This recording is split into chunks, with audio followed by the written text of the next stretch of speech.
Throughout its history, Hollywood has created unforgettable characters which exist somewhere in between good and evil. One of the most common character types which falls in this gray area is Where's my daughter? the Antihero, a character who doesn't always do the right thing, but who the audience is drawn to.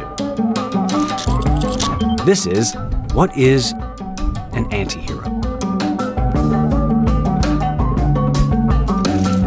Before we get started, don't forget to subscribe to Studio Binder and click the bell to stay up to date on all our filmmaking videos. Antiheroes can get pretty violent, so consider this a graphic content warning. We'll be spoiling the following movies. Now, let's jump in. An antihero is the main character in a story who lacks the conventional principles that we associate with a hero. This might mean a lack of courage, a cynicism for the world around them, or a weak moral compass. The term antihero predates film by more than a century, used by philosophers like Denis Diderot as early as 1714. In film, however, the antihero became immensely popular after World War II, when returning soldiers struggled with reintegrating to their normal lives. People lose teeth talking like that. If you want to hang around, you'll be polite. Nowhere was the antihero more prevalent than in the noir genre, which proliferated the 40s and 50s. Noirs often followed grizzled detectives who rebuked traditional heroics, instead operating in a moral gray area, reflecting the pessimistic ennui in American society after the World War. Yes, I killed him. I killed him for money. And for a woman. Today, antiheroes are everywhere, populating some of the most iconic films and TV series of the past few decades. It's all good, man.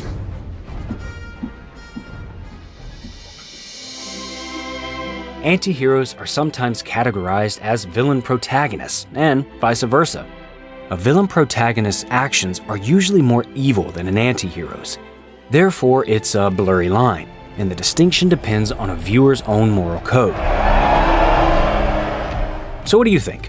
Are these antiheroes or villain protagonists? Because antiheroes are so common, they come in many shapes and sizes.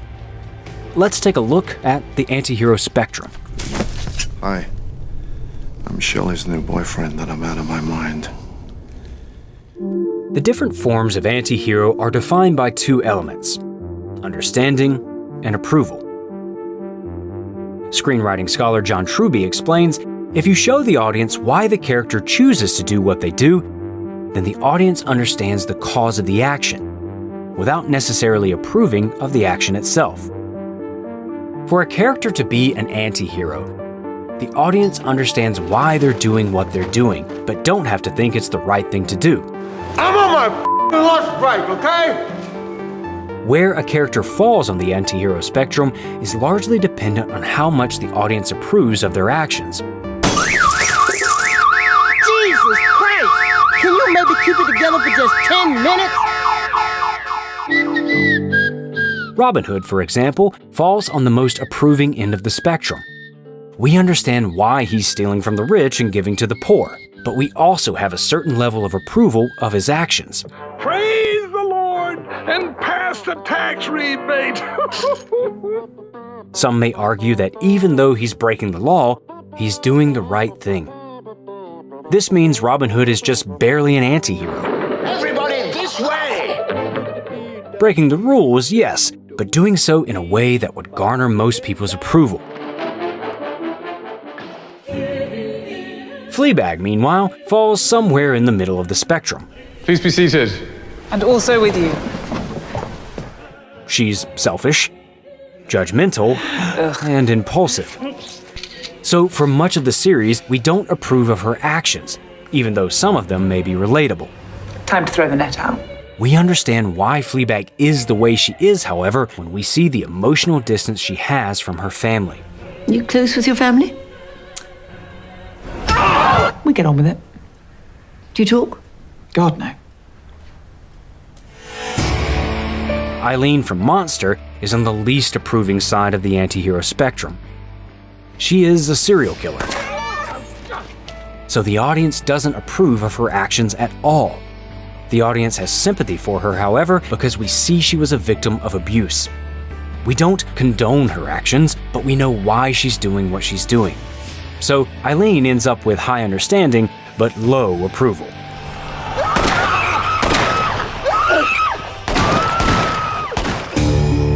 Sometimes a character can shift on the antihero spectrum as their story progresses. Perhaps the most famous example of this is in Breaking Bad. I am the one who knocks. Walter White begins as a highly sympathetic antihero. He's selling drugs to pay for his cancer treatment. Maybe you and I could partner up. But as the series continues, we approve of White's actions less and less, since he eventually becomes a ruthless drug kingpin. But we understand why he's doing what he's doing. He's garnering more respect than he ever did as a high school science teacher. Say my name. Heisenberg. You're goddamn right. Now that we know the different forms they can take, let's look at how to write an antihero. What do you think you are, for Christ's sake? Crazy or something? As we've made clear, establishing understanding is crucial when writing an antihero. But how does a writer show an audience why an antihero is behaving the way that they are? He thinks I'm some stupid thing. He does. Why didn't ask to get made? One of the most tried and true techniques to build understanding for a character is through backstory. What happened to them in the past that made them this way? Someday, I'm gonna make great machines that fly. And me and my friends are gonna go flying together into the forever and beautiful sky. In Watchmen, we are introduced to Rorschach as a brutal vigilante antihero. He is cold and unforgiving, showing no mercy as he kills criminals.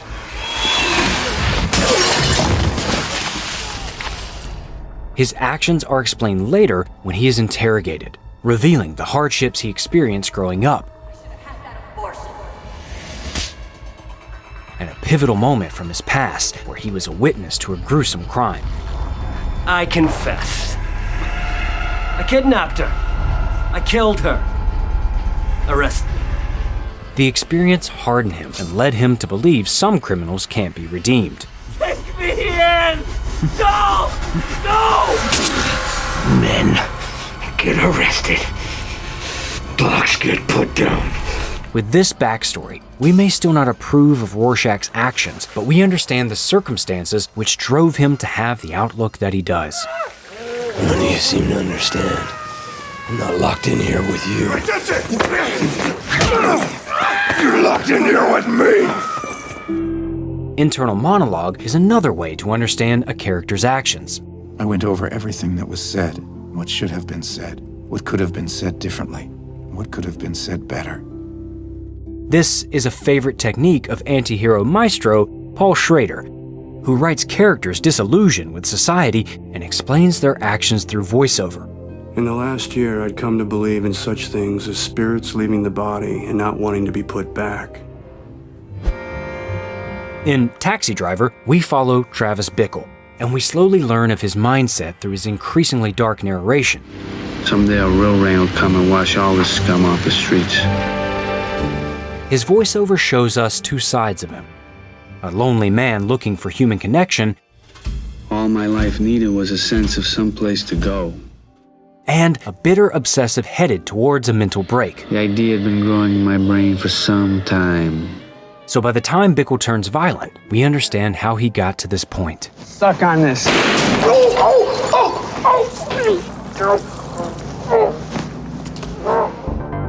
Building understanding also means giving depth to your antihero's motivations. Open fire! In Chronicle, Andrew's actions are rooted in his difficult home life and struggles at school. Pretty. Huh? You gonna cry? So we understand why he uses his newfound ability to finally have agency over his life. Hey, Wade! But this power slowly corrupts him. See this one here? This one I got really clean because I did this little, lasso thing around the root, you know? While his motivations are complex, by the end of the film, he is a true anti-hero. Copay on that is $750.83. Well, I don't have all that. Andrew's trajectory is a great example of a common anti-hero character arc. I'm an apex predator. Starting as a moral person, and slowly getting worse as the film goes on. This type of art can also create compelling internal conflict. Your anti-hero may not want to do what they're doing, but they feel like they have no other option. Go on this quest for me, and I'll give you your swamp back. In Trainspotting, Renton continuously tries to get clean so that he can pursue a normal life. But again and again, he's unable to. No more, I'm finished with that Well, it's up to you, man. Gonna do it right this time, gonna get it sorted out, get off it for good. I sure have heard that one before. Renton, therefore, is a reluctant anti-hero.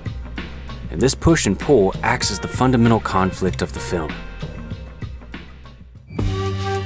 An audience's opinion of an anti-hero is also affected by a film's tone. May I have a glass of water, please? In Kill Bill, the audience understands why the bride is on a murderous rampage. She was left for dead, but the amount of people she kills strains this justification.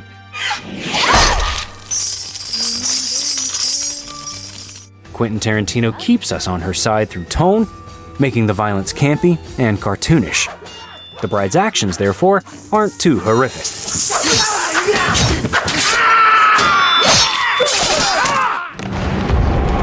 Contrast this with Robert Eggers' Northman, which also follows a character exacting revenge. But the tone of this film is much darker. Each time Amaleth commits an act of violence, he seems to lose more of his humanity. By the end of the film, the audience may be less sure they want him to achieve his goal. While Amaleth and the bride have similar motivations, the tone of their respective films make us feel differently about their actions. A writer can also keep an audience on an anti-hero's side through charisma and complexity. It's too bad they don't have a telethon for face-siders, huh? They found a cure yet? Tony Soprano does bad things. But because he's such a vividly realized character with relatable quirks, audiences kept rooting for him. Doesn't every parent make mistakes?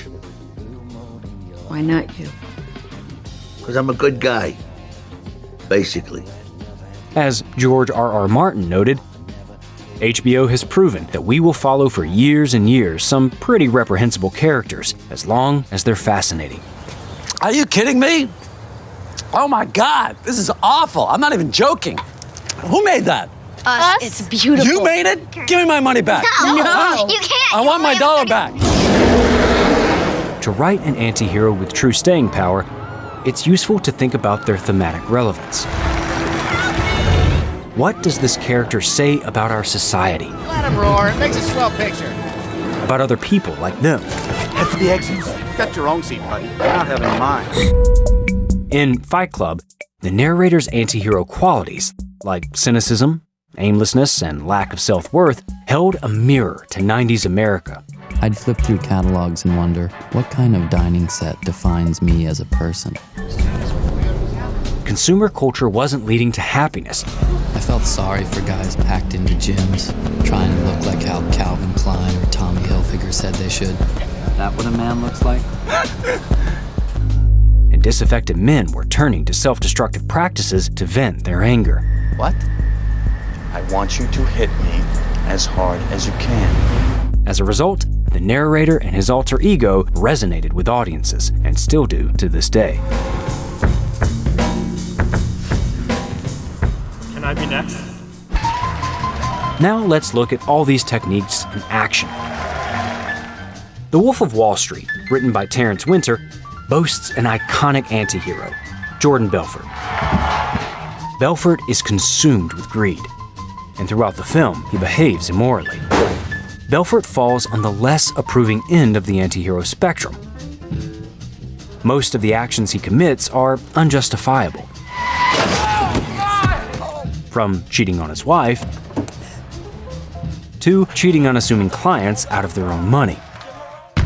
At the same time, Winter makes Belfort a character the audience can understand. After showing him on top of the world, Winter shows Belfort's backstory. He comes from a modest background and had to claw his way up into the wealthy echelon he ends up in. You're not gonna work at that place. Yeah, but you start off. Jordan, you're gonna be miserable at that place if you go there. It's sales. You work your way up. You be a general manager. You're not gonna be a stock boy. Why not? Because you're a stockbroker. Winter also highlights that Belfort becomes a product of his environment. All of the immoral tools that he uses for his own personal gains were taught to him by Wall Street. Shut it! So! This scene encapsulates this idea. What the Investor Center is doing is wrong. Stock. Of course you never heard of them. They're up-and-comers. That's what that means. 3 cents a share. And Jordan simply does what they're already doing, to a much larger extent. 4,000, that'd be 40,000 shares, John. By using setting as a corrupting influence, Winter can also create a conventional anti-hero character arc. When Belfort first arrives on Wall Street, he is riding the bus with his loving wife. As time goes on, he gets worse and worse, further poisoned by the culture of high finance. By the end of the film, he is driving his car into his mansion, an addict chased by his new wife, who hates him. Get the hell out of here! Throughout the film, Winter employs voiceover to give the viewer a look inside Jordan's mind. His opening lines sum up exactly why he's continuing to run scams. They made him something out of nothing. I'm a former member of the middle class, raised by 2 accountants in a tiny apartment in Bayside, Queens. The year I turned 26 as the head of my own brokerage firm, I made $49 million. By the end of the film, Jordan Belfort's thematic relevance is abundantly clear. The movie was released soon after the financial collapse of the Great Recession. And the true story of Jordan Belfort is a reflection of the greed which plagues Wall Street. I gave up everyone. And in return, I got 3 years in some hellhole in Nevada I'd never even heard of. No amount of money or success is enough for him, just as it was never enough for the financial sector at large. Word about us spread throughout Wall Street. Terrence Winter's expert anti-hero writing, combined with Martin Scorsese's direction, resulted in one of the most scathing satires of the 21st century, one which continues to have an impact on us today. I want you to deal with your problems by becoming rich! A good anti-hero is just like any other good character. Complex, evolving, and real. The real world doesn't operate in moral absolutes. So why should your protagonist? I just killed my best friend. What are some of your favorite anti-heroes? Let us know below. I can bring you in warm, or I can bring you in cold. Start writing the next great anti-hero with Studio Binder's screenwriting software. And don't forget to subscribe and click the bell to stay in the know on all our new filmmaking videos. And remember, nobody's perfect. Falling on my head, they keep falling. So I just did me some talking to the sun. And I said I didn't like the way he got